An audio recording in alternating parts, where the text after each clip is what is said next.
What's up, guys? It's Alicia. Are you looking for a great media kit or a speaker one-pager? Well, Canva's got great ones. So if you go to Canva and you just type in media kit and press enter, it's going to pull up a bunch of media kit templates. You can just scroll through to find a media kit template that you like and pick one and then click on customize this template. And then customize it the way that you like it. So we're going to delete that photo right there. I'm going to upload a photo of myself. I'm going to see what I have of myself here. Just going to drag and drop it right there. If I want to, reposition it a little bit, I can. And then I'm just going to change the different elements here. So change out her name, put in mine.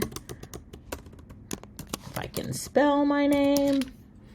And then, change out the different elements. Let me just make it a little bit bigger. Change out the different elements to my element. We can change the different backgrounds if we wanted to. Let me change the different colors. I can change it, to the colors to actually match my picture if I wanted to. So lots of different options that you have here. But a lot of times people are looking for good media kit templates, and they're right here in Canva. Canva has a ton of them. So before you look too far, check out Canva and the different options they have for some really good media kit templates. All right, play around with it, have fun with it. And I hope you found this video useful. Bye.